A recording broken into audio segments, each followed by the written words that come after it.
Welcome to our second ever episode of World of Work. My name is Joshua and I'm here with Alfred and Anna.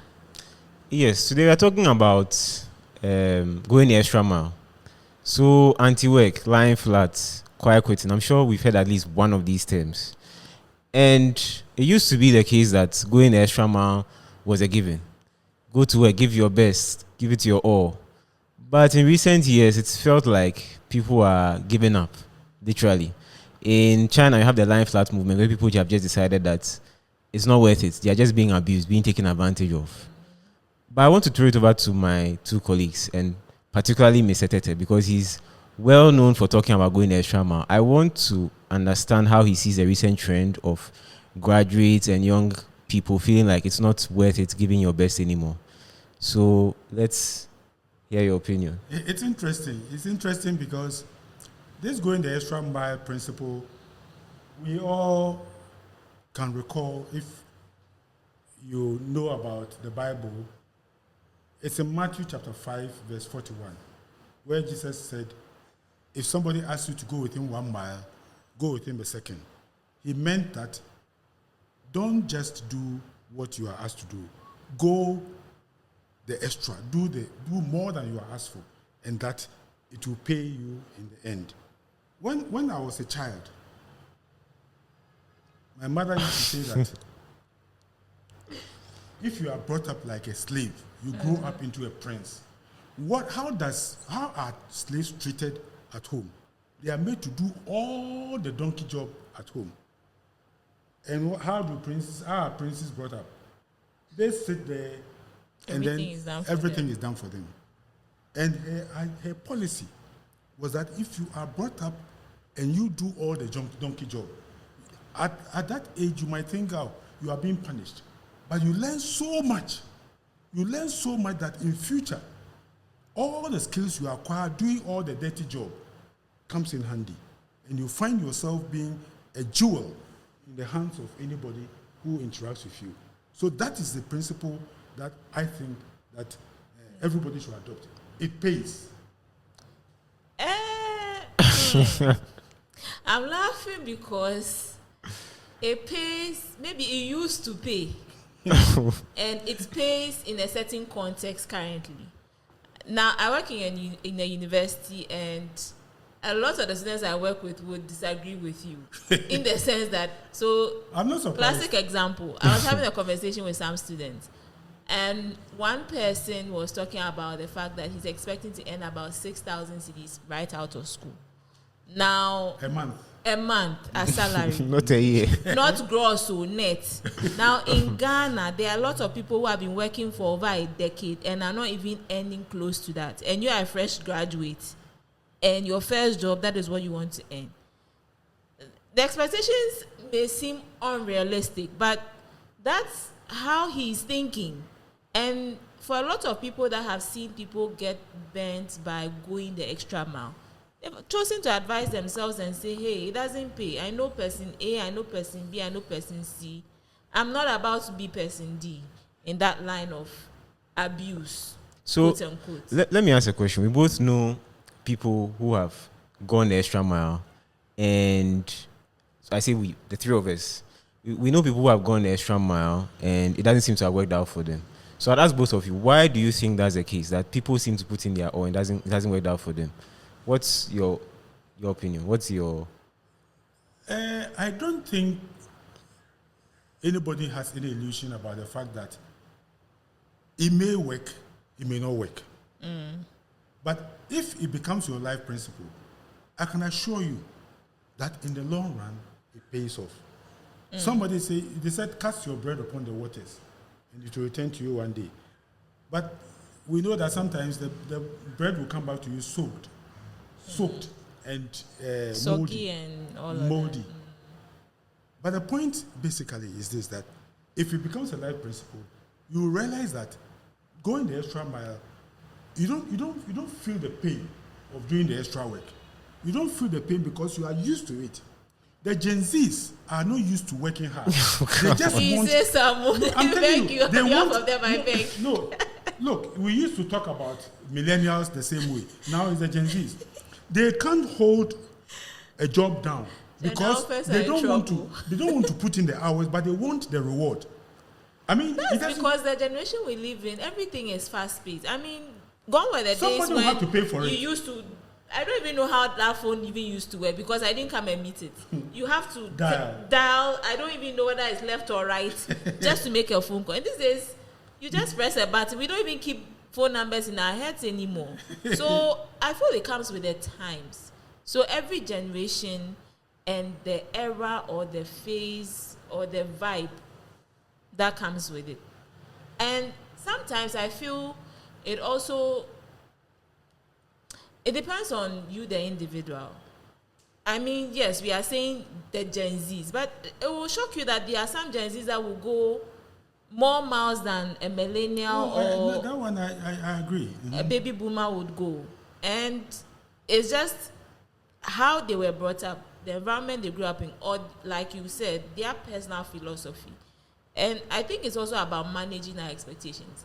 If I'm choosing to go the extra mile because I believe that you going the extra mile for you will cause you to give me something, that is where I could be disappointed. But if I decide that I'm going to go the extra mile as a principle of life, as me wanting to learn something, me wanting to push myself, me wanting to challenge myself, me wanting to grow myself, then when I'm rewarded or not, I'm not shocked. I'm cool. I'm fine. I'm okay. I'm not disappointed. But if I have made it I put it at the back of my mind that, I must get something for going the extra mile, I guess that's where we end up being disappointed.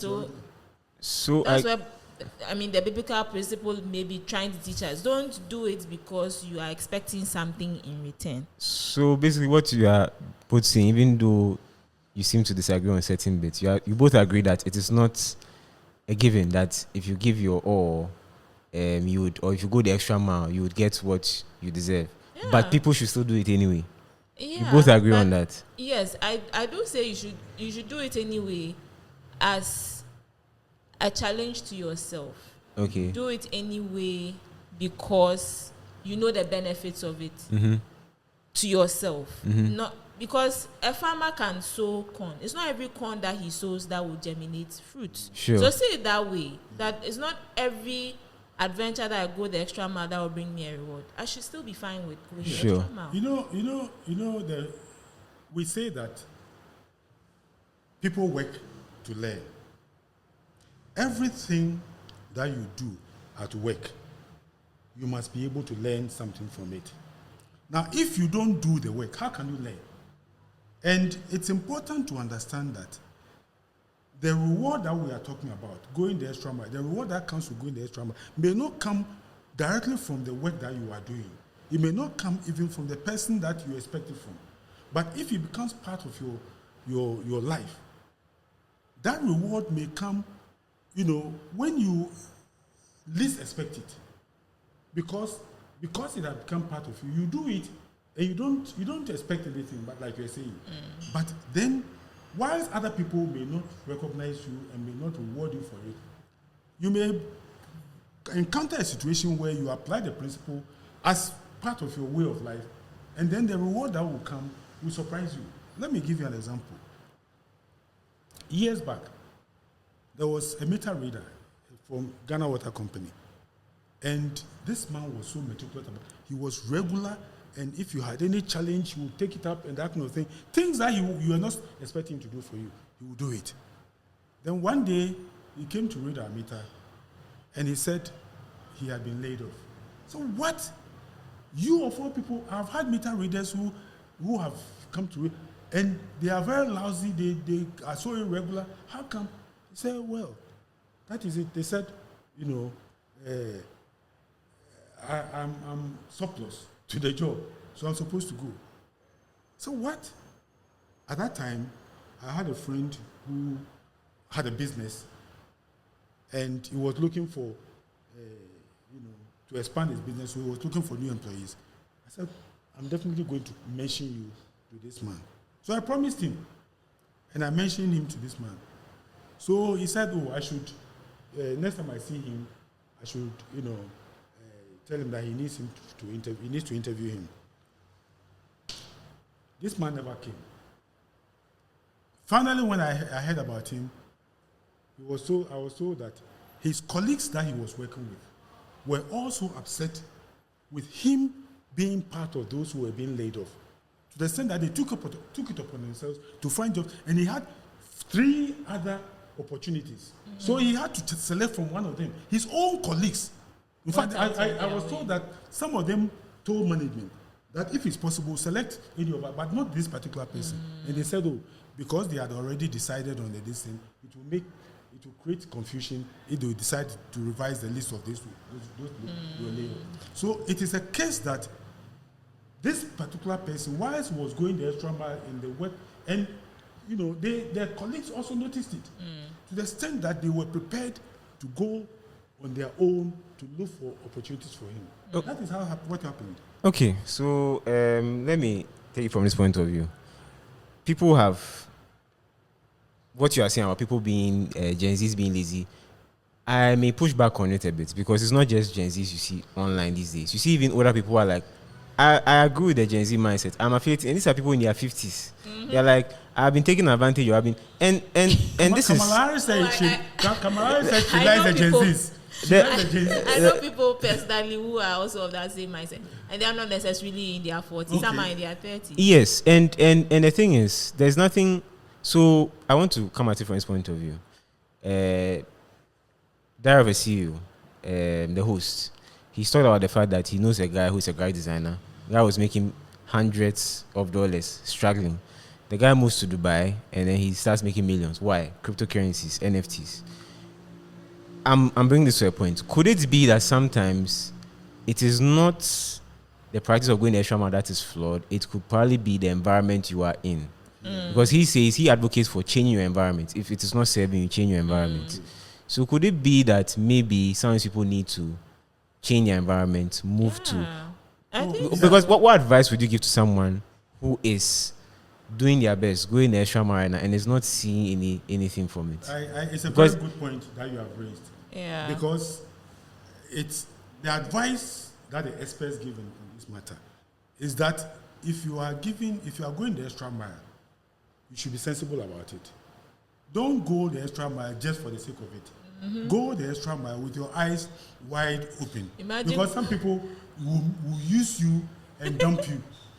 Imagine going the extra mile in every area of it. So your relationships, you are going the extra mile. That's your friendships and romantic relationships, in the office, at church, everywhere. You are going the extra. I mean, come on, you feel drained. Yeah. At the end of the day, you'll be burnt out, and that's also not healthy. Yeah, because the working world is not. It's not Sunday school. Let's be real. People are going to use you because they are like, oh, if he's doing this thing for free, why should I pay him or her more? So someone said, don't be good at it. Don't be too good at a job you don't want. Because it's like, if he's my assistant, he's doing all these things, I don't want him to go. Because if he goes, well, that could hinder a promotion you are looking forward to, just because they feel if we promote him, he will leave this role, and we now have to be stuck with somebody who can't do the job half as good as he can. Yeah, so that would be a problem. So let's keep him there, and and so it's a matter of choosing what to go the extra mile on. What opportunities should you choose? How do you determine which one to choose? No, you see, so that brings to mind the case where people apply this, like you said, in marriage relationships. And then a woman ends up with an abusive husband. But because she's going by the principle of going the extra mile, she just, lies low for the man, and she'll be abused and she won't quit. That is madness. It does not go in the extra. You must use your head. I agree. So by using your head, can you give us practical steps? So she must also retaliate by slapping him as well, or what? No, if the person doesn't appreciate you, it gets to a point you must look for a way out. Okay. If you are working in a place and you are being abused, you are being misused, you must look. There is a case. I think we have to cut the case because otherwise this will be 2 hours long. A lot of cases. So bringing back to what Anna said, what would be the practical steps for someone who is in this situation trying to move on from it? No, I'm saying you look for other opportunities. How? No, you see, you should open your eyes. That's what I'm saying. open your eyes. Don't be dumb.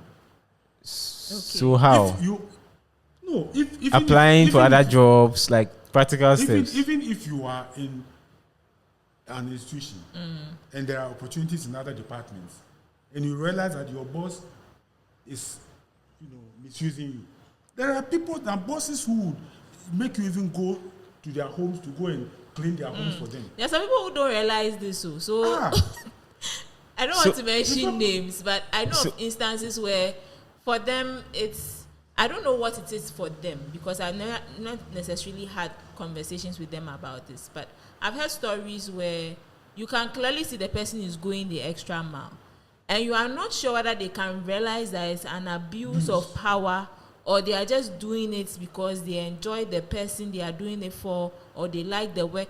And sometimes you are wondering that maybe they have been stuck in that situation for so long that they do not realize the red flags around their situation.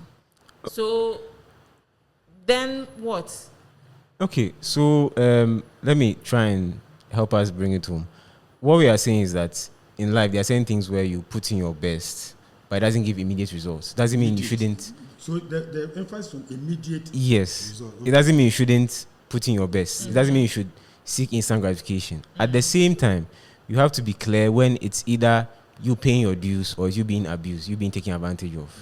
So you have to be able to distinguish between the two. Yeah. In situations where you've analyzed it and you feel that you feel like you are being abused, taken advantage of, there are things you have to do. Go to other departments, see if there are opportunities elsewhere, whether outside your department, outside your company. What else can we do apart from that? I think sometimes taking a break. I mean, if you work in an organization that can give you a sabbatical, take that sabbatical and do other things that are maybe non-work related to give you some breathing space. Because sometimes taking a step back can help us shift our perspective. It can also help us dream again, especially for those that have been so busy giving to others that they haven't realized that they need to give to themselves as well, or refill their cup. Yeah. You see, I think another thing which you mentioned in your previous one about giving to everything is also analyzing yourself and seeing if there's a work-life balance. Because when you analyze, you see that, this part of my life is taking so much, a relationship or my work is taking up other parts of my life, it's a sign that probably you are being taken advantage of, because it's not of your choosing. Someone is taking from you. And I think it's... I think also that if going the extra mile means you learning new skills to be able to continue to be relevant, then it pays to go the extra mile, because then you are learning to improve yourself, and that gives you opportunities outside of your current environment. So when you decide to move, you have a place to move. It's easier for you to move to better places of work. But if you're going the extra mile means doing all the mundane work, going to taking your boss children to school and then going to clean their toilets and that kind of thing, that one, it is not going the extra mile. Okay. So I think to end this, we've identified that the difference between going the extra mile and being taken advantage of. Going the extra mile is where you are increasing your skill set, you are learning new things, and usually, but not always, it can pay off. But it becomes abuse where it's no longer paying off in terms of you broadening your skill set or gaining valuable skills or gaining more experience. And it becomes abuse when it's overshadowing other aspects of your life that are actually important to your mental health and stuff like that. And to deal with those situations, you can find opportunities in other companies, other jobs. You can take a sabbatical, like Anna said, and you can just simply walk away. Yeah, and just as we started with the scripture, I guess I'll put the cherry on the cake as something one of my besties usually says: a false balance is an abomination before God. So, balance your life. Okay. On that note, I think we'll end it here. Thank you for staying with us for this second episode, and we hope to see you again next time. Take care.